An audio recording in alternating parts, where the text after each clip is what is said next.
ನಮಸ್ಕಾರ ಪ್ರಿಯ ವೀಕ್ಷಕರಿಗೆಲ್ಲ ಶುಭ ಮುಂಜಾನೆ. ಸಂಖ್ಯಾ ಜ್ಯೋತಿಷ್ಯ ನೇರ ಪ್ರಸಾರದ ಕಾರ್ಯಕ್ರಮಕ್ಕೆ ತಮಗೆಲ್ಲರಿಗೂ ಆತ್ಮೀಯವಾದ ಸ್ವಾಗತ. ನಾನು ನಿಮ್ಮ ವಿಜಯರಾಜ್. ಶಿರಡಿ ಸಾಯಿಬಾಬನಿಗೆ ವಂದನೆಗಳನ್ನು ಸಲ್ಲಿಸ್ತಾ ಕಾರ್ಯಕ್ರಮವನ್ನು ಪ್ರಾರಂಭ ಮಾಡಿಬಿಡೋಣ.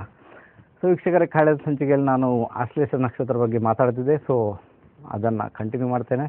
ಯಾವ ವರ್ಷದಲ್ಲಿ ಅವ್ರಿಗೆ ಏನೇನಾಗುತ್ತೆ ಖಂಡಿತ ತಿಳಿಸಿ ಹೇಳ್ತೇನೆ. ಅದರ ಜೊತೆಗೆ ರೆಮಿಡಿ, ಯಾವುದೇ ಒಂದು ರೆಮಿಡಿ ನಮಗೆ ವರ್ಕೌಟ್ ಆಗುತ್ತಾ ಇಲ್ವಾ, ಏನಿದೆ ಅದರ ಹಿಂದೆ ಕಾರಣ, ವರ್ಕೌಟ್ ಆಗಿಲ್ಲ ಅಂದರೆ ಏನು ಕಾರಣ, ಸೊ ಆ ಬಗ್ಗೆ ಮಾತಾಡ್ತಿದ್ದೆ. ಅದನ್ನು ಕೂಡ ಕಂಪ್ಲೀಟ್ ಮಾಡಿಬಿಡ್ತೇನೆ. ಅದರ ಜೊತೆಗೆ ನರೇಂದ್ರ ಮೋದಿಯವರ ಜಾತಕ ವಿಶೇಷವಾಗಿ ಏನು ಹೇಳುತ್ತೆ, ಯಾವ ಲಾಜಿಕ್ ಇದೆ ಅದು ವರ್ಕೌಟ್ ಆಗಿದ್ದರೆ ಹಿಂದೆ, ಸೊ ಅದನ್ನು ಕೂಡ ತಿಳಿಸಿ ಹೇಳ್ತೇನೆ. ಸೊ ಮುಖ್ಯವಾಗಿ ಈಗ ನಾವು ಮೊದಲಿಗೆ ರೆಮಿಡಿಗಳು ಯಾಕೆ ವರ್ಕೌಟ್ ಆಗ್ತವೆ, ಯಾಕೆ ವರ್ಕೌಟ್ ಆಗಲ್ಲ, ಕೆಲವೊಮ್ಮೆ ವರ್ಕೌಟ್ ಆಗ್ತವೆ, ಕೆಲವೊಮ್ಮೆ ಏನೇ ಮಾಡಿಕೊಂಡು ಕೂಡ ಅದು ಎಷ್ಟೇ ಪೂಜೆ ಮಾಡ್ಕೊಳ್ಳಿ, ಎಷ್ಟೇ ಪೂಜೆ ಪುರಸ್ಕಾರ ಏನು ಬೇಕಾದರೂ ಮಾಡ್ಕೊಂಡು ಅದು ವರ್ಕೌಟ್ ಆಗೋದು ಸ್ವಲ್ಪ ಕಡಿಮೆನೇ ಇರ್ತದೆ. ಆದರೆ ಕೆಲವೊಮ್ಮೆ ಸ್ವಲ್ಪ ಮಾಡ್ಕೊಂಡು ಕ್ವಿಕ್ಕಾಗಿ ವರ್ಕೌಟ್ ಆಗುತ್ತೆ. ಸೊ ತುಂಬ ಮಂದಿ ಅಳ್ತಾ ಇರ್ತಾರೆ, ನಾನು ಅದು ಮಾಡ್ಕೊಂಡು ಇದು ಮಾಡ್ಕೊಂಡಿದ್ದು ವರ್ಕೌಟ್ ಆಗಲ್ಲ. ಸೊ ಇದರ ಹಿಂದಿರೋ ಲಾಜಿಕ್ ಮೊನ್ನೆ ನಿಮಗೆ ಹೇಳಿಕೊಟ್ಟಿದ್ದೇನೆ. ಅದೇ ರೀತಿ ಕೆಲವರಿಗೆ ಈ ಶನಿ ದೋಷ, ನಾಗದೋಷ, ಅದು ಯಾವುದಕ್ಕೆ ಆದರೂ ಕೂಡ ಸೊ ಏನಾಗುತ್ತೆ ಇಲ್ಲಿ ವಿಶೇಷವಾಗಿ, ಫಾರ್ ಎಕ್ಸಾಂಪಲ್ ನಿಮ್ಗೆ ಏನಾದರೂ ಕುಜ ದೋಷ ಇತ್ತು ಅಂತ ಎಣಿಸ್ಕೊಳ್ಳೋಣ. ಕುಜನಿಗೆ ಬೇಕಾದಷ್ಟು ನೀವು ಪೂಜೆ ಪುರಸ್ಕಾರ ಮಾಡ್ಕೊಳ್ತೀರಿ, ನಾಗನಿಗೂ ಕೂಡ ನೀವು ಮಾಡ್ಕೊಳ್ತೀರಿ. ಆ ಜಾತಕದಲ್ಲಿ ಕುಜದೋಷ ಉಂಟು, ಕುಜದೋಷ ಇರುವ ಹುಡುಗಿಯನ್ನೇ ಆರಿಸ್ಕೊಳ್ಳೋಕೆ ಕೂಡ ಪ್ರಯತ್ನ ಮಾಡ್ತೀರಿ, ಆದರೂ ಕೂಡ ಸಫಲರಾಗುವುದಿಲ್ಲ ನೀವು. ಕುಜದೋಷ ಉಂಟೇನೋ ಒಂದೇ ಕಾರಣಕ್ಕೆ ಮದುವೆ ಪೋಸ್ಟ್ಪೋನ್ ಆಗ್ತಾ ಹೋಗ್ತದೆ. ಸೊ ಯಾಕೆ ಇದು ಹೀಗೆ ಆಗುತ್ತೆ, ಕಾರಣ ಇಷ್ಟೇ, ನೀವು ಕುಜದೋಷ ಅಂತ ಅದಕ್ಕೆ ಪರಿಹಾರಗಳನ್ನು ಮಾಡ್ಕೊಂಡಿರ್ತೀರಾ, ಎಲ್ಲನೂ ಮಾಡ್ಕೊಂಡಿರ್ತೀರ, ಪರವಾಗಿಲ್ಲ. ಆದರೆ ಮನೆಯಲ್ಲಿ ವಿಶೇಷವಾಗಿ ನೀವೇನು ಮಾಡ್ಕೊಂಡಿರ್ತೀರ, ಎಲ್ಲೋ ಒಂದು ಕಡೆ ನಿಮ್ಮ ಜಾಗಕ್ಕೆ ಸಂಬಂಧಪಟ್ಟಂತೆ ಈ ಸಂಬಂಧಿಕರಲ್ಲಿ ಅಲ್ಲೇನೋ ಒಂದು ಥರ ಡಿಸ್ಪ್ಯೂಟ್ ಇರ್ತದೆ, ಅದಕ್ಕೆ ಸಂಬಂಧಪಟ್ಟಂತೆ ಅವರು ಬಿಡುವುದಿಲ್ಲ, ನೀವು ಬಿಡುವುದಿಲ್ಲ, ಆ ಜಗಳ ನಡೀತಾನೇ ಇರ್ತದೆ. ಜಾಗಕ್ಕೆ ಸಂಬಂಧಪಟ್ಟ ಜಗಳ ಹೆಚ್ಚು ಕಡಿಮೆ ನಡೀತಾ ಇರ್ತದೆ. ಕೆಲವೊಮ್ಮೆ ಏನಾಗುತ್ತೆ, ಬೇರೆ ಯಾರ್ದು ಜಾಗ ನಿಮ್ಮ ಜಾಗದಲ್ಲಿ ಬಂದಿದೆ, ನೀವು ಅದನ್ನು ನಿಮಗೋಸ್ಕರ ಮಾಡ್ಕೊಳ್ಬೇಕಂತ ಪ್ರಯತ್ನದಲ್ಲಿರ್ತೀರ ಒಂದಾದು, ಅಥವಾ ಈ ರೀತಿಯಾಗಿ ಜಗಳ ಮಾಡೋದು, ನನಗೆ ಅದು ಬೇಕು, ನನಗೆ ಇದು ಬೇಕು, ಹಾಗೆ ಆಗಬೇಕು, ಹೀಗೆ ಆಗಬೇಕು. ಸೊ ಭೂಮಿಗೆ ಸಂಬಂಧಪಟ್ಟ ಜಗಳಗಳು ಇದ್ದರೆ ಏನಾಗುತ್ತೆ, ಕುಜ ನೀವು ಯಾವುದೇ ಅದಕ್ಕೆ ಸೊಲ್ಯೂಷನ್ ಮಾಡಿಕೊಂಡು ಕೂಡ ಕುಜ ವರ್ಕೌಟ್ ಆಗೋದಿಲ್ಲ, ಕುಜ ದೋಷ ನಿವಾರಣೆ ಆಗೋದಿಲ್ಲ. ಯಾಕಂದರೆ ಎಷ್ಟು ಸೊಲ್ಯೂಷನ್ ಮಾಡ್ಕೊಳ್ತೀರೋ ಅಷ್ಟು ಪ್ರಾಬ್ಲಮನ್ನು ಇಲ್ಲಿ ಕ್ರಿಯೇಟ್ ಮಾಡ್ಕೊಳ್ತೀರಿ. ಭೂಮಿಗೆ ಸಂಬಂಧಪಟ್ಟಂಥ ತೊಂದರೆಗಳನ್ನು ನೀವಾಗಿ ನಿಮ್ಮ ಕೈಯಾರ ಕ್ರಿಯೇಟ್ ಮಾಡಿಕೊಂಡು ಅಲ್ಲಿಂದ ತೊಂದರೆಯನ್ನು ನೀವೇ ಸೃಷ್ಟಿಸ್ಕೊಳ್ತೀರಿ. ಅದಕ್ಕೋಸ್ಕರ ನಿಮಗೆ ಕುಜ ದೋಷಕ್ಕೆ ಅಲ್ಲಿ ಪರಿಹಾರ ಸಿಗೋದಿಲ್ಲ. ಕೆಲವೊಮ್ಮೆ ಏನಾಗುತ್ತೆ, ಈ ಸಹೋದರಿಯರು ಯಾರಾದರೂ ಕೂಡ ರಕ್ತ ಸಂಬಂಧಿಗಳ ಜಗಳ ಆಗುತ್ತೆ, ಜಗಳ ಮಾಡ್ಕೊಳ್ತೀರಾ, ಒಬ್ಬರನ್ನು ನೋಡಿರೋ ಒಬ್ರಿಗೆ ಆಗೋದಿಲ್ಲ, ಬ್ಲೇಮ್ ಮಾಡ್ಕೊಳ್ತೀರಾ, ಎಲ್ಲನೂ ಮಾಡ್ಕೊಳ್ತೀರಾ. ಆ ಮೂಮೆಂಟಲ್ಲಿ ಕೂಡ ಕುಜ ಏನು ಮಾಡ್ತಾನೆ, ನಿಮಗೆ ವರ್ಕೌಟ್ ಆಗೋದಿಲ್ಲ. ಕುಜ ತನ್ನ ಬಲವನ್ನು ಕಳ್ಕೊಂಡು ಬಿಡ್ತಾನೆ, ನಿಮಗೆ ಒಳ್ಳೆ ಫಲವನ್ನು ನೀಡುವುದಿಲ್ಲ ಆತ. ಅದಕ್ಕೋಸ್ಕರ ಕುಜದೋಷ ನಿಮಗೆ ಚೆನ್ನಾಗಿ ವರ್ಕೌಟ್ ಆಗಬೇಕು. ಸೊ ಅದಕ್ಕೆ ಬೇಕಂತ ಪರಿಹಾರಗಳು ಮಾಡಿಕೊಂಡು ಕೂಡ ವರ್ಕೌಟ್ ಆಗಬೇಕು. ಮದುವೆ ಕ್ವಿಕ್ ಆಗಬೇಕಂದ್ರೆ ಇಂಥ ಜಾಗಕ್ಕೆ ಸಂಬಂಧಪಟ್ಟ ತೊಂದರೆಗಳಿದ್ದರೆ ಆದಷ್ಟು ಬೇಗ ನಿವಾರಣೆ ಮಾಡ್ಕೊಳ್ಬೇಕು, ಅಥವಾ ಕಾಂಪ್ರಮೈಸ್ ಮಾಡ್ಕೊಳ್ಬೇಕು. ಏನಿದ್ರು ಕೂಡ ಪ್ರೀತಿಯಲ್ಲಿ ಅದನ್ನು ನೀವು ಸಮಾಪ್ತಗೊಳಿಸಬೇಕಾಗುತ್ತೆ. ಇಲ್ಲ ಅಂದರೆ ನಿಮಗೆ ತೊಂದರೆ ಕಾಡುತ್ತೆ, ಸಹಜ ಅಂತ ಹೇಳ್ತೇನೆ. ಅನ್ಯथा ನಿಮಗೆ ತೊಂದರೆನೇ, ಏನು ಮಾಡೋಕ್ಕಾಗೋದಿಲ್ಲ, ಮುಂದೆ ಹೋಗಲೇಬೇಕಾಗುತ್ತೆ. ಎಲ್ಲಿ ನಿಮಗೆ ವರ್ಕೌಟ್ ಆಗುತ್ತೆ. ಕುಜ ನನ್ನ ಆ ರೀತಿಯಾಗಿ ನೀವು ಬಳಸಿಕೊಂಡ್ರೆ ಆತ ಖಂಡಿತ ನಿಮಗೆ ವರ್ಕೌಟ್ ಆಗೋದಿಲ್ಲ. ಯಾವುದೇ ಕುಜ ದೋಷ ಇದ್ದರೂ ಕೂಡ ಜಾತಕದೆಲ್ಲದು ನಿವಾರಣೆ ಆಗಲ್ಲ. ಯಾವ ಮಂತ್ರಕ್ಕೂ, ಯಾವ ಯಂತ್ರಕ್ಕೂ, ಯಾವ ತಂತ್ರಕ್ಕೂ, ಯಾವ ಪೂಜೆಗೂ ಆತ ಬಗ್ಗೋದಿಲ್ಲ. ಅದಕ್ಕೆ ಸುಲಭವಾದ ದಾರಿ ಯಾವುದು, ನಿಮ್ಮ ಈ ಜಾಗಕ್ಕೆ ಸಂಬಂಧಪಟ್ಟಂಥ ಸಮಸ್ಯೆಗಳನ್ನು ಆದಷ್ಟು ಪ್ರೀತ್ಯಾರ್ಥವಾಗಿ ಪ್ರೀತಿಯಲ್ಲೇ ಅದನ್ನು ನಿವಾರಣೆ ಮಾಡಿಕೊಳ್ಳೋದು, ಸ್ನೇಹತ್ವಕ್ಕೆ ಒಳಪಟ್ಟು ಅದನ್ನು ನಿವಾರಣೆ ಮಾಡಿಕೊಳ್ಳೋದು, ಪರವಾಗಿಲ್ಲ, ಅದು ನಿಮಗೆ ವರ್ಕೌಟ್ ಆಗುತ್ತೆ. ಅದೇ ರೀತಿ ರಕ್ತ ಸಂಬಂಧಿಗಳಲ್ಲಿ ಏನಾದರೂ ಭೇದ ಭಾವ ಜಗಳಗಳು ಆಗ್ತಾ ಇದ್ದರೆ ಅದನ್ನು ಕೂಡ ಹಾಗೆ ಒಳಗಡೆ ಕಾಂಪ್ರಮೈಸ್ ಮಾಡಿಕೊಂಡು ಅದನ್ನು ನಿವಾರಣೆ ಮಾಡಿಕೊಳ್ಳೋದು ತುಂಬ ಚೆನ್ನಾಗಿ ವರ್ಕೌಟ್ ಆಗುತ್ತೆ. ಸೊ ಇದು ಕುಜದೋಷಕ್ಕೆ ಸಂಬಂಧಪಟ್ಟಂದಾಗ ಕುಜದೋಷ ನಿಮ್ಮನ್ನು ಕಾಡುವುದಿಲ್ಲ, ಬೇಗನೆ ಕ್ವಿಕ್ಕಾಗಿ ವರ್ಕೌಟ್ ಆಗ್ತದೆ. ವೈವಾಹಿಕ ಜೀವನ ಕೂಡ ತುಂಬ ಚೆನ್ನಾಗಿರ್ತದೆ. ಮುಂದೆ ನಿಮಗೆ ಜಾಗ ಮಾಡಬೇಕು ಅಥವಾ ನಿಮ್ಗೆ ಏನೋ ಸಂಬಂಧ ಬಳಸಬೇಕು, ಖಂಡಿತ ಇದು ಫೇವರೇಬಲ್ ಆಗಿ ವರ್ಕೌಟ್ ಆಗುತ್ತೆ, ಪರವಾಗಿಲ್ಲ ಅಂತ ಹೇಳ್ತೇನೆ. ಇನ್ನೂ ಕ್ವಿಕ್ಕಾಗಿ ವರ್ಕೌಟ್ ಆಗಬೇಕಾದ್ರೆ ನೀವೇನು ಮಾಡಬೇಕು, ಮಂಗಳವಾರ ದಿವಸ ಆದಷ್ಟು ಉಪ್ಪು ಹಾಕದೇ ಇರುವಂಥ ಅಡುಗೆಯನ್ನು ಊಟ ಮಾಡಬೇಕು. ಉಪ್ಪು ಹಾಕದೆ ಅಡುಗೆಯನ್ನು ಊಟ ಮಾಡಬೇಕು. ಕನ್ಫರ್ಮ್ ನಿಮಗೆ ಅದರಿಂದ ಮತ್ತಷ್ಟು ಒಳ್ಳೆಯದಾಗುತ್ತೆ. ಇದನ್ನು ಮಾಡ್ಕೊಳ್ಳಿ. ಸೊ ಖಂಡಿತ ಕನ್ಫರ್ಮ್ ಕುಜದೋಷ ಏನುಂಟು ಹೆಚ್ಚು ಕಡಿಮೆ ನಿವಾರಣೆ ಆಗಿಯೇ ಆಗುತ್ತೆ. ಸೊ ಇದೇ ರೀತಿ ಅದೇ ರೀತಿ ಕೆಲವೊಮ್ಮೆ ಜಾತಕದಲ್ಲಿ ಗುರುದೋಷ ಇರ್ತದೆ. ಗುರುದೋಷ ಇದೊಂದು ವಿಪರೀತ ದೋಷ ಅಂತ ಹೇಳ್ತೇನೆ. ಗುರುದೋಷ ಬಂದಾಗ ವಿಶೇಷ ಗುರು ನೀಚನಾಗಿದ್ದರೆ ಅಥವಾ ಗುರು ದೈತ್ಯ ಲಗ್ನವಾಗಿದ್ದುಕೊಂಡು ಗುರು ಏನಾದರೂ ಫಲ ನೀಡದೆ ಹೋದಾಗ ಕೆಲವೊಮ್ಮೆ ಪ್ರಾಬ್ಲಮ್ ಕ್ರಿಯೇಟ್ ಮಾಡಿದೆ. ಅದು ಭಾಗ್ಯಾಧಿಪತಿ, ಲಗ್ನಾಧಿಪತಿ, ಪಂಚಮಾಧಿಪತಿ ಆಗಿದ್ದರೆ ಕೂಡ ಅಲ್ಲಿ ಪ್ರಾಬ್ಲಮ್ ಕ್ರಿಯೇಟ್ ಆಗುತ್ತೆ. ಕೆಲವೊಮ್ಮೆ ಏನಾಗುತ್ತೆ, ಕೇಂದ್ರಾಧಿಪತಿ ದೋಷ ಉಂಟಾಗಿ ಗುರು ತನ್ನ ಒಂದು ಪ್ರಭಾವವನ್ನು ಬೀರದೆ ಹೋಗ್ತಾನೆ. ಆಗೇನು ಮಾಡ್ತಾರೆ, ಮಕ್ಕಳು ಕಲಿಯುವುದಿಲ್ಲ, ಮಕ್ಕಳ ಮೈಂಡ್ ಏನಿದೆ ಅದು ವೀಕ್ ಆಗ್ತಾ ಹೋಗ್ತದೆ, ಅವರಿಗೆ ಮೆಮೊರಿ ಪವರ್ ಇರುವುದಿಲ್ಲ, ಮನೆಯಲ್ಲಿ ಕೂಡ ನಾರ್ತ್ ಈಸ್ಟ್ ಕಾರ್ನರ್ ಚೆನ್ನಾಗಿರಲ್ಲ, ಕುಟುಂಬಿಕರು ಕೂಡ ಚೆನ್ನಾಗಿರಲ್ಲ, ಹಿರಿಯರು ಕೂಡ ಚೆನ್ನಾಗಿರಲ್ಲ, ಎಲ್ಲ ಕಡೆ ಕೂಡ ಇರಿಟೇಷನ್. ಒಂದು ಲೆಕ್ಕಕ್ಕೆ ನೋಡ್ಲಿಕ್ಕೆ ಹೋದರೆ ಒಂದು ದೊಡ್ಡ ಹೊರೆ ಹೊತ್ಕೊಂಡಾಗಿ ತಲೆಯಲ್ಲಿ ಅಷ್ಟು ದೊಡ್ಡ ಟೆನ್ಷನ್ ಇರ್ತದೆ. ಯಾಕಂದರೆ ಗುರು ಕೆಟ್ಟೋಗಿರ್ತಾನೆ, ಗುರುವಿನಿಂದ ಬಲ ಇರುವುದಿಲ್ಲ. ಆದರೆ ನೀವು ಗುರುವಿಗೆ ಬೇಕಾಗಿ ಅಶ್ವತ್ಥ ಮರದ ಕಟ್ಟೆಗೆ ಸುತ್ತು ಬರ್ತಾ ಇರ್ತೀರಾ, ಶೃಂಗೇರಿಗೆ ಗುರುವಿನಿಂದ ಆಶೀರ್ವಾದ ಪಡ್ಕೊಂಡು ಬಂದಿರ್ತೀರಾ, ಎಲ್ಲನೂ ಮಾಡ್ಕೊಂಡಿರ್ತೀರಾ, ಪೂಜೆ ಕೂಡ ಮಾಡ್ಕೊಂಡಿರ್ತೀರಾ, ಸಾಯಿಬಾಬಾನ ದೇವಸ್ಥಾನಕ್ಕೆ ಹೋಗ್ತೀರಾ, ಅದಕ್ಕೆ ಬೇಕಾದ ಪಠಣಗಳನ್ನು ಮಾಡ್ಕೊಳ್ತೀರಾ. ಆದರೂ ಗುರು ವರ್ಕೌಟ್ ಆಗಲ್ಲ. ಆದರೂ ಕೂಡ ನನ್ನ ಮಗ ಹೇಗಿದ್ದಾನೆ ಹಾಗೇನೆ, ಆತ ಚೇಂಜ್ ಆಗುವುದೇ ಇಲ್ಲ, ಮಗ ಅಥವಾ ಮಗಳು. ಸೊ ಇಂಥ ಪರಿಸ್ಥಿತಿ ಕೆಲವೊಮ್ಮೆ ಕ್ರಿಯೇಟ್ ಆಗ್ತಾ ಇರ್ತದೆ. ಇದು ಹೇಗೆ ಆಗುತ್ತೆ ಅಂದರೆ, ಮುಖ್ಯವಾಗಿ ಜಾತಕದ ಗುರುವಿನ ಪರಿಸ್ಥಿತಿ ಆ ರೀತಿ ಇದೆ. ನೀವು ಎಲ್ಲ ಪೂಜೆ ಪುರಸ್ಕಾರ ಎಲ್ಲ ಮಾಡಿಕೊಂಡು ಗುರು ಯಾಕೆ ವರ್ಕೌಟ್ ಆಗಿಲ್ಲ ಅಂದರೆ, ಯಾರಿಗೆ ಆ ಒಂದು ದೋಷ ಇದೆಯೋ ಆತ ಗುರು ಹಿರಿಯರಿಗೆ ವಂದನೆಯನ್ನು ಮಾಡುವುದಿಲ್ಲ, ಗುರು ಹಿರಿಯರ ಮಾತನ್ನು ಮೀರಿ ಹೋಗ್ತಾನೆ, ಗುರು ಹಿರಿಯರಿಗೆ ರೆಸ್ಪೆಕ್ಟ್ ಎಂಬುದೇ ಇರುವುದಿಲ್ಲ, ಟೀಚರ್ ಹೇಳಿದ್ದು ಮಾಸ್ಟರ್ ಹೇಳಿದ್ದು ಯಾವುದನ್ನು ಕೇಳುವುದಿಲ್ಲ, ಅವರಿಗೆ ನಿಂದನೆ ಮಾಡಿರ್ತಾನೆ, ಅಥವಾ ಹೋದ ಜನ್ಮದಲ್ಲಾದರೂ ಅವ್ರಿಗೆ ಏನೋ ಕಿರುಕುಳ ನೀಡಿರ್ತಾನೆ, ಏನೋ ನಿಂದನೆ ಮಾಡಿರ್ತಾನೆ. ಅದಕ್ಕೋಸ್ಕರನೇ ಗುರು ಇಲ್ಲಿ ನೀಚನಾಗಿ ಬಂದಿದ್ದಾನೆ, ಅಥವಾ ಗುರು ಫಲದಾಯಕ ಆಗಿರುವುದಿಲ್ಲ ಅಂಥ ಸಂದರ್ಭದಲ್ಲಿ ಬಂದಿದ್ದಾನೆ ಅಂತ. ಸೊ ಇರಿಟೇಷನ್ ಸ್ಟಾರ್ಟ್ ಆಗಿಬಿಡುತ್ತೆ. ಅದಕ್ಕೋಸ್ಕರನೇ ಇದೆಲ್ಲ ಮಾಡ್ಕೊಳ್ಳೋದರ ಜೊತೆಗೆ ಗುರು ಹಿರಿಯರಿಗೆ ಮರ್ಯಾದೆಯನ್ನು ಕೊಡೋದು, ಗುರು ಹಿರಿಯರ ಮಾತನ್ನು ಕೇಳೋದು, ಅವರ ಪಾದ ಸೇವೆ ಮಾಡೋದು, ಅವರಿಗೆ ವಂದನೆ ಮಾಡೋದು, ಅಥವಾ ಕ್ಲಾಸಲ್ಲಿ ಟೀಚರ್ಗೆ ಮಾಸ್ಟರ್ಗೆ ಅವರಿಗೆ ತುಂಬ ಗೌರವ ನೀಡೋದು, ತಂದೆ ತಾಯಿಗೆ ಗೌರವ ನೀಡೋದು, ತನಗಿಂತ ದೊಡ್ಡವರು ಯಾರೇ ಇದ್ರೂ ಕೂಡ ಅವರನ್ನು ರೆಸ್ಪೆಕ್ಟ್ ಅವರಿಗೆ ಕೊಡಲೇಬೇಕಾಗುತ್ತೆ, ಸೊ ಕೊಡಬೇಕಾಗುತ್ತೆ. ಸೊ ಇದನ್ನು ತನ್ನ ಜೀವನದಲ್ಲಿ ಅಳವಡಿಸಿಕೊಂಡಾಗ ಏನಾಗುತ್ತೆ, ಆಟೋಮೆಟಿಕ್ಲಿ ಗುರು ತನ್ನಿಂದಾನೇ ಚೆನ್ನಾಗಿ ವರ್ಕೌಟ್ ಆಗ್ತಾರೆ, ತನ್ನಿಂದಾನೇ. ನೀವು ಮತ್ತೆ ಬೇರೆ ಏನು ಅದಕ್ಕೆ ಸರ್ಕಸ್ ಮಾಡಬೇಕಂತಿಲ್ಲ. ಏನಿದ್ರು ಕೂಡ ಗುರುವಿನ ಒಂದು ದೇವಸ್ಥಾನಕ್ಕೆ ಹೋಗಿ ಅಟ್ಲೀಸ್ಟ್ ಆ ಗುರುವಿನ ಮಂತ್ರವನ್ನು ಓದಿದ್ರು ಸಹ ಸಾಕು, ನಿಮಗೆ ಅದು ವರ್ಕೌಟ್ ಆಗಿಯೇ ಆಗುತ್ತೆ. ಅದು ಬಿಟ್ಟು ಎಲ್ಲವನ್ನ ಮಾಡಿಕೊಂಡು ಅದರ ಜೊತೆಗೆ ಇದನ್ನು ಮಾಡಿಕೊಳ್ಳಿಲ್ಲ ಅಂದರೆ ಕನ್ಫರ್ಮ್ ನೀವು ತೊಂದರೆಯನ್ನು ಅನುಭವಿಸಲೇಬೇಕಾಗಿದೆ. ಅದರಲ್ಲಿ ತಂದೆ ತಾಯಿ ಕೂಡ ಅದರ ಒಳಗೇ ಬರ್ತಾರೆ, ಆ ಪರಿಧಿಯೊಳಗೇ. ಅವರು ಕೂಡ ಗುರುವಿಗೆ ಮರ್ಯಾದೆಯನ್ನು ಕೊಡಬೇಕು, ಗುರುವಿನ ಆಜ್ಞೆಯನ್ನು ಪಾಲಿಸಬೇಕಾಗುತ್ತೆ. ಎಲ್ಲೋ ಒಂದು ಕಡೆ ಮಾಸ್ಟರ್ ಪೆಟ್ಟು ಹೊಡೆದ್ರಂತ ಅಲ್ಲಿ ಹೋಗಿ ಅವರಿಗೆ ಕಂಪ್ಲೇಂಟ್ ಮಾಡೋದಲ್ಲ, ಮಾಸ್ಟರ್ ನೀವೇಕೆ ಪೆಟ್ಟು ಹೊಡೆದ್ರಿ, ನಾವು ಇಷ್ಟು ಫೀಸ್ ಕಟ್ಟಿ ಶಾಲೆಗೆ ಸೇರಿದ್ದೇವೆ, ನೀವು ತಪ್ಪು ಮಾಡಿದರೆ ಹಾಗೆ. ಅದಾಗುವುದಿಲ್ಲ. ತಪ್ಪು ಮಾಡಿದರೆ ಪೆಟ್ಟು ಹೊಡಿಲಿ, ಪರವಾಗಿಲ್ಲ, ಅದಕ್ಕೆ ಬಿಟ್ಟು ಬಿಡಬೇಕಾಗಿದೆ. ಅದಕ್ಕೂ ಹೋಗಿ ಅವರಿಗೆ ನಿಂದನೆ ಮಾಡಿದರೆ ಮತ್ತೆ ಗುರುದೋಷ ಅಂಟಿಕೊಳ್ಳುತ್ತೆ ಅಲ್ಲಿಂದ. ಆಗ ನೀವು ಎಷ್ಟೇ ಪರಿಹಾರ ಮಾಡಿದರೂ ಕೂಡ ಅದು ವರ್ಕ್ ಆಗೋದಿಲ್ಲ. ಅದಕ್ಕೋಸ್ಕರ ನಾನು ಹೇಳಿದಂತೆ ಗುರು ಹಿರಿಯರನ್ನ ವಂದನೆ ಮಾಡಲಿಕ್ಕೆ ನೋಡಿ, ಗುರು ಹಿರಿಯರಿಗೆ ರೆಸ್ಪೆಕ್ಟ್ ಕೊಡಲಿಕ್ಕೆ ಹೇಳಿ, ಖಂಡಿತ ಅವರಿಗೆ ನಿಮಗೆ ಅದು ವರ್ಕೌಟ್ ಆಗಿ ಆಗುತ್ತೆ, ಪರವಾಗಿಲ್ಲ, ಚೆನ್ನಾಗಿ ಮುಂದುವರಿಬೋದು ಅಂತ ಹೇಳ್ತೇನೆ. ಸೊ ಇದೇ ರೀತಿ ಎಲ್ಲ ರೆಮಿಡಿಗಳು ಇದೇ ರೀತಿ. ಅದಕ್ಕೆ ಬೇಕಾದಂಥ ರೆಮಿಡಿಯನ್ನು ಮಾಡಿಕೊಂಡ್ರೆ ಅದಕ್ಕೆ ಯಾವ ವಸ್ತುವಿನೊಂದಿಗೆ ಕನೆಕ್ಟಿವಿಟಿ ಇರ್ತದೆ ಅದನ್ನು ನೀವು ಸರಿಯಾಗಿ ಇಟ್ಕೊಂಡಾಗ ಮಾತ್ರ ನಿಮ್ಮ ರೆಮಿಡಿ ವರ್ಕೌಟ್ ಆಗುತ್ತೆ, ಹೊರತು ಯಾವುದೇ ಕಾರಣಕ್ಕೂ ವರ್ಕೌಟ್ ಆಗಲ್ಲ. ಬೇರೆ ಏನೇ ಮಾಡಿಕೊಂಡು ಸಹ, ಎಷ್ಟೇ ಮಾಡಿಕೊಂಡು ಕೂಡ ಇಲ್ಲಿನಿಂದ ಸರಿಯಾಗಿಲ್ಲ, ಈ ಹೃದಯ ಸರಿಯಾಗಿಲ್ಲ, ಸೊ ಆಗೋದಿಲ್ಲ, ವರ್ಕೌಟ್ ಆಗಲ್ಲ, ನಿಮಗೆ ಅದು ಪ್ರಯೋಜನಕ್ಕೆ ಕೂಡ ಬರುವುದಿಲ್ಲ ಅಂತ ಹೇಳ್ತೇನೆ. ಖಂಡಿತ ಇದನ್ನು ಮಾಡಿ ನೋಡಿ, ಒಳ್ಳೆಯದಾಗುತ್ತೆ. ರಾಹುವಿನ ಬಗ್ಗೆ ಕೂಡ ಹೇಳಿದೆ ನಿಮಗೆ ಏನು ಮಾಡಬೇಕಂತ, ಶನಿಯ ಬಗ್ಗೆ ಹೇಳಿದೆ ಏನು ಮಾಡಬೇಕಂತ, ಗುರುವಾಯಿತು ಈಗ. ಸೊ ಚಂದ್ರಮ ಕೂಡ ಹಾಗೆ.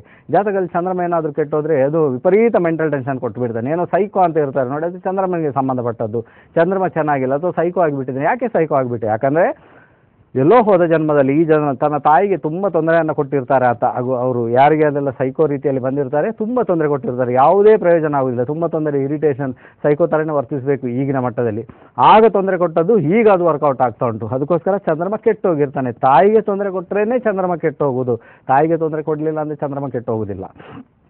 ಎಲ್ಲೋ ಒಂದು ಜನ್ಮದಲ್ಲಿ ಅಥವಾ ಈ ಜನ್ಮದಲ್ಲಿ ತಾಯಿಗೆ ವಿಪರೀತ ತೊಂದರೆ ಕೊಟ್ಟು ಚಂದ್ರಮ ಕೆಟ್ಟೋದ್ರೆ ಸೈಕೋ ಥರ ಒಂಥರ ಏನೂ ಆಗುವುದಿಲ್ಲ.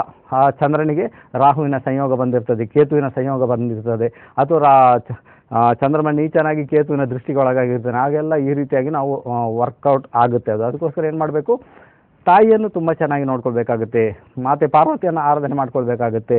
ಅದೆಲ್ಲ ಮಾಡಿಕೊಂಡು ನಂತರ ನೀವೇನಾದರೂ ಅದಕ್ಕೆ ಬೇಕಾದಂಥ ರೆಮಿಡಿಯನ್ನು ಮಾಡಿಕೊಂಡ್ರೆ ಕನ್ಫರ್ಮ್ ಅದು ವರ್ಕೌಟ್ ಆಗುತ್ತೆ, ಕ್ವಿಕ್ಕಾಗಿ ವರ್ಕೌಟ್ ಆಗುತ್ತೆ. ಅನ್ಯಥಾ ಆಗೋದಿಲ್ಲ. ಅದಕ್ಕೆ ಯಾವುದೇ ಪೂಜೆ ಪುರಸ್ಕಾರ, ಯಾವ ಶಿವ ದೇವಸ್ಥಾನಕ್ಕೆ ಹೋಗಿ ನೀವು ಅಡ್ಡ ಬಿದ್ದರೂ ಕೂಡ ವರ್ಕೌಟ್. ಯಾವಾಗ ತಾಯಿಗೆ ಹಿಂಸೆ ನೀಡ್ತೀರಾ, ತಾಯಿ ಮಾತು ಕೇಳೋದಿಲ್ವ, ತಾಯಿಗೆ ನೀವು ವಂದನೆ ಮಾಡೋದಿಲ್ಲ, ತಾಯಿಗೆ ರೆಸ್ಪೆಕ್ಟೇ ಇಲ್ಲ ಅಂದರೆ ಕನ್ಫರ್ಮ್ ನಿಮ್ಮ ಒಂದು ಚಂದ್ರನಿಗೆ ಸಂಬಂಧಪಟ್ಟ ದೋಷ ನಿವಾರಣೆ ಆಗೋದಿಲ್ಲ. ಅಂದರೆ ಮೆಂಟಾಲಿಟಿಗೆ ಸಂಬಂಧಪಟ್ಟ ದೋಷ ನಿವಾರಣೆ ಆಗೋದಿಲ್ಲ, ಆಗಬೇಕು. ಸೊ ತಾಯಿಯನ್ನು ನೀವು ಅವ್ರನ್ನ ಹೋಲಿಸ್ಕೊಳ್ಳೋಕ್ಕೆ ನೋಡಿ, ಖಂಡಿತ ಒಳ್ಳೆ ರೀತಿಯಲ್ಲಿ ವರ್ಕೌಟ್ ಆಗೇ ಆಗುತ್ತೆ. ಸೊ ಖಂಡಿತ ಮಾಡ್ಕೊಳ್ಳಿ ಅಂತ ಹೇಳ್ತೇನೆ, ಖಂಡಿತ ನಿಮಗೆ ಒಳ್ಳೆಯದಾಗಲಿ. ಓಕೆ. ಸೊ ಇದೇ ರೀತಿ ಕೇತುವಿನ ಬಗ್ಗೆ ಕೂಡ ನೀವೇನೇ ಇದು ಮಾಡಿಕೊಂಡ್ರು ಕೂಡ ಅಲ್ಲಿ ಕೂಡ ವರ್ಕೌಟ್ ಆಗಿಲ್ಲ ಅಂದರೆ, ಬ್ಲೈಂಡ್ ಪೀಪಲ್ ಯಾರು ಇರ್ತಾರೆ ಅವ್ರಿಗೇನೋ ಸತಾಯಿಸಿರ್ತೀರ, ನೀವೇನಾದರೂ ತೊಂದರೆ ಕೊಟ್ಟಿರ್ತೀರ, ಅಥವಾ ಯಾವುದೋ ಕಪ್ಪು ನಾಯಿಗೆ ಹಿಂಸೆ ಕೊಟ್ಟಿರ್ತೀರ, ಆಗ ಕೇತು ಕೆಟ್ಟೋಗಿರ್ತಾನೆ. ಸೊ ನಾಗನಿಗೆ ತೊಂದರೆ ಕೊಟ್ಟು ಕೂಡ ಕೇತು ಕೆಟ್ಟೋಗ್ತಾನೆ, ಇಂಥ ಪರಿಸ್ಥಿತಿ.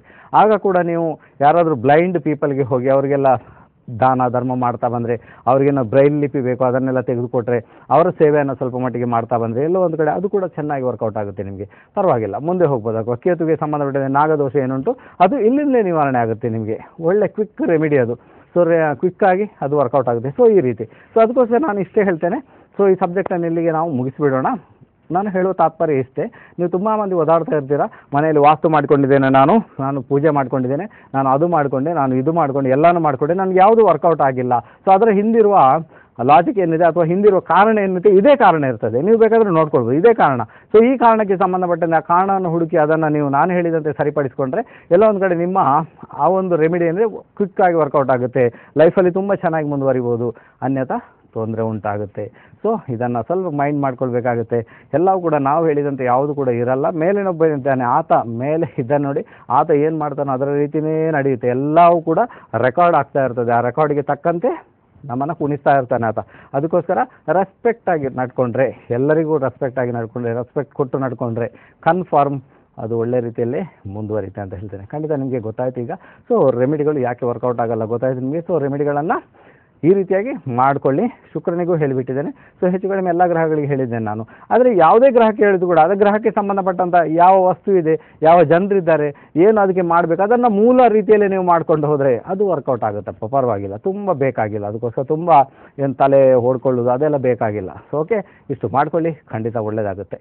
ಓಕೆ, ಈಗ ಬಂದ್ಬೇಡ ನಮ್ಮ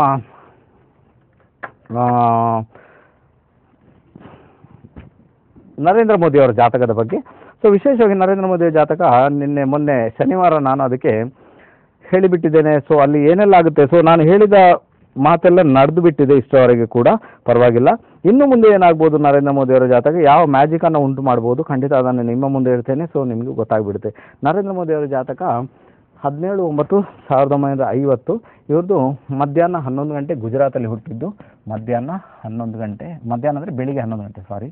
ಸೊ ಗುಜರಾತಲ್ಲಿ ಹುಟ್ಟಿದ್ದು. ಇವ್ರು ಹುಟ್ಟಿದ ಊರು ಬಂದು ಗುಜರಾತ್ ಅಂತಲೇ ಹಾಕ್ಕೊಳ್ಬೋದು. ಓಕೆ, ಗುಜರಾತ್. ಸೊ ಗುಜರಾತಲ್ಲಿ ಇವ್ರು ಹುಟ್ಟಿದ್ದಾರೆ.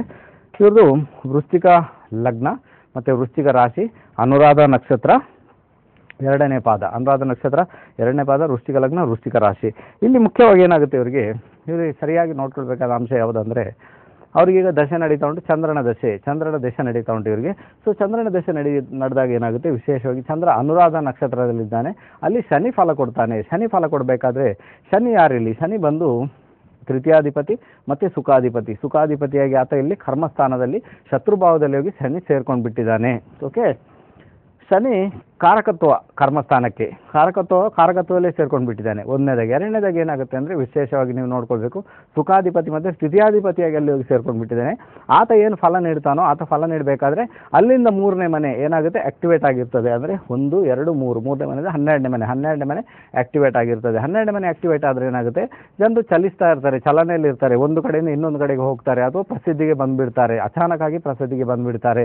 ಯಾರೇ ಜಾತಕದಲ್ಲಿ ಈ ರೀತಿ ಕಾಂಬಿನೇಷನ್ಸ್ ಇದ್ದರೆ ಅವರು ಮನೆ ಮಾಡ್ಕೊಳ್ಳೋದು, ಮನೆ ಬಿಟ್ಟು ಹೋಗೋದು, ಮನೆಯಿಂದ ದೂರ ಇರೋದು, ಅಥವಾ ಪ್ರಯಾಣ ಮಾಡುವುದು, ಅಥವಾ ಒಮ್ಮೆಲೆ ಫೇಮಸ್ ಆಗಿಬಿಡೋದು. ಸೊ ಅದು ಇದ್ದೇ ಇರ್ತದೆ.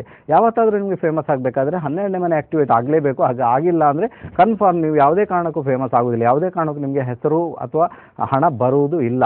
ಹಣಕ್ಕಿಂತ ಮುಖ್ಯವಾಗಿ ಹೆಸರು, ಪ್ರಸಿದ್ಧಿ ಬರುವುದೇ ಇಲ್ಲ. ಪ್ರಸಿದ್ಧಿ ಬರಬೇಕು, 12ನೇ ಮನೆಗೆ ಬಲ ಬರಲೇಬೇಕು. ಸೊ ಇಲ್ಲಿ ಶನಿಯಿಂದಾಗಿ 12ನೇ ಮನೆಗೆ ಬಲ ಬಂದಿದೆ. ನಿಮಗೆ ಗೊತ್ತಾಯಿತು ಅವರು ನಮ್ಮ ನರೇಂದ್ರ ಮೋದಿಯವರು ಏನು ಮಾಡ್ತಾ ಇದ್ದಾರೆ. ಸೊ ಅದರ ಕನ್ಫರ್ಮ್ ಅದು ಗೊತ್ತಾಗಿದೆ ನಿಮಗೆ.